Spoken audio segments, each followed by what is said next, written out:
નવો આવ્યો હતો. મારું ગાંધીધામમાં 90માં આગમન છે. મને 5-6 વર્ષ જ થયા છે. એ રથની સાથે હું ચાલ્યો હતો.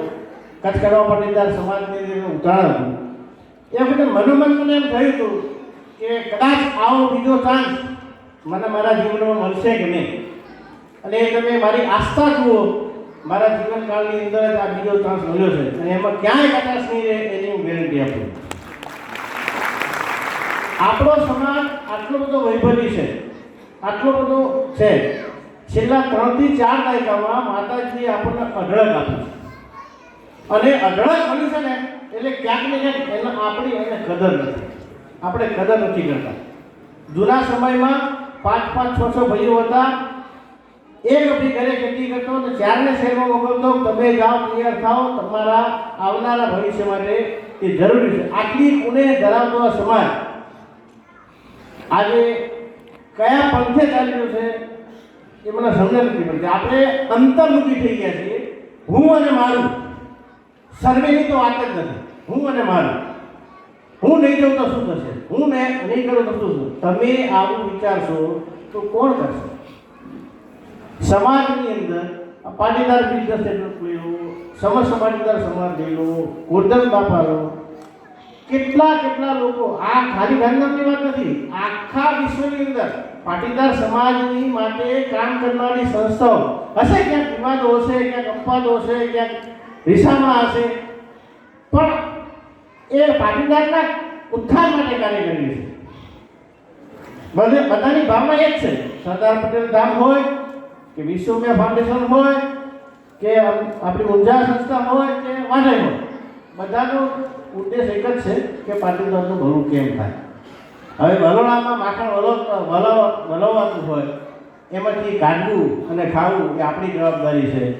બરોબર? વલોયું ના કે નીકળેલું માખણ તો આપણે ખાઈ શકીએ એટલા તો આપણે પરિપક્વ છીએ. એટલે આ બધી વસ્તુઓને ધ્યાનમાં રાખી અને ચાલજો. ઘરની અંદર 2 વસ્તુ ચોક્કસ રાખજો, રામાયણ અને મહાભારત. છોકરાઓ રામ જેવા ના થાય તો કૃષ્ણ જેવા થશે. એક સંસ્કાર માટે લડ્યો હતો અને એક સત્ય માટે લડ્યો હતો. બંને વૈષ્ણવના અવતાર હતા.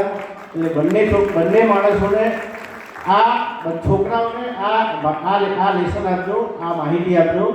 આપણો જે પાટીદાર સમાજ છે એ બહુ જ ગળથુથી મળેલો સમાજ છે. લોકો વિચારે છે કે આ લોકો આટલા આગળ નીકળી કેમ નહીં. છેલ્લા કેટલાય સમયથી હું જોઉં છું કે આપણામાં એક નવી ભાવના ઊભી થઈ છે.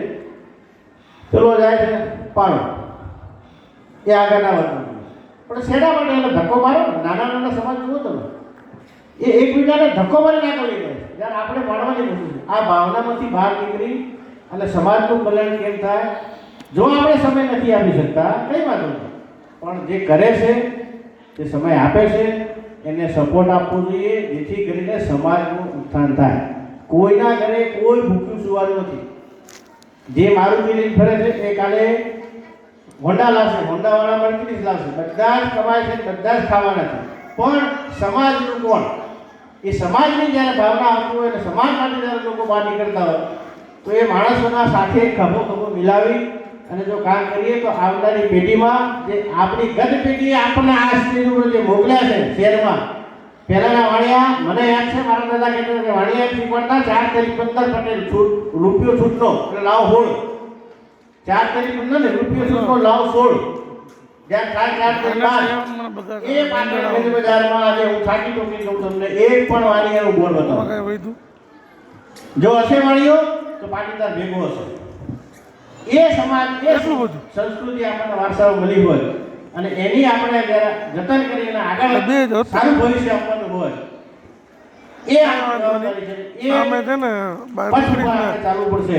સોશિયલ મીડિયામાં હું ક્યારેક જોતો તો આપણા માતૃશ્રીઓ ફોટા મૂકતા હોય કે રજનીકાંત સેન્ટા ક્લોઝ બને છે. પૈસામાં પહેલા જ ગાડીમાં સેન્ટા ક્લોઝ બને શું કરીશું? કૃષ્ણ બનાવો, લઈ આવો. એટલે બીજાની સંસ્કૃતિ અપનાવવામાં કઈ વાંધો નથી, પણ જોડે આપણી પણ ના ભૂલાય એનું પણ જતન કરો. ઘણું બધું કેવું છે પણ તમારો આનંદનો માહોલ છે એને મારે બગાડવો નથી. એટલે મા ઉમિયા જ્યારે આવતી હોય ત્યારે ઘરમાં નારી અને બહાર નીકળજો. જ્યારે પણ મા સ્વરૂપમાં જ્યારે પણ કોઈ વ્યક્તિ સ્ત્રી હોય એ ક્યારેય કોઈનું અહિત નથી ઈચ્છતી અને એની બાજુમાંથી નીકળો ને જે પવન આવે ને એ પવનથી તે પવિત્ર થઈ જશે એની હું ગેરંટી આપું છું. આ ગરબાની અંદર જો આટલા ફૂલ ઉડતા હોય કે માત્ર ગરબાની અંદર ગરબાના એક ડેગડા ઉપર તો જરા વિચારો માં આવશે તો શું થશે, એનો પરચો શું હશે, એની આસ્થા શું હશે. હું ગેરંટી આપું છું અહીં બેઠેલો માણસ માં ક્યારે એવું નથી કે કાલ તમને 5 લાખ રૂપિયા આપી દે, 50 લાખ આપી દે, 5 કરોડ આપી દે. પણ 2023 31 ડિસેમ્બર 2023 નું મારું પ્રવચન યાદ રાખજો. 5 વર્ષ પછી અહીં બેઠેલો માણસ જે રથમાં જોડાશે 5 વર્ષ પછી એની પ્રગતિ ના હોય તો મને અહીં ઝાપટ મળે. આ મારી ગેરંટી છે. માં આપવાની કેવી છે તો આપણે લેતા આવડવું જોઈએ. આ આસ્થા છે માતાની. મારી મનોકામના જે માતાએ પૂરી કરી છે મારા જીવનની, તો તમે વિચારો કે તમે સારું વિચારશો તો સારું વિચારેલું સફળ થાય જ છે.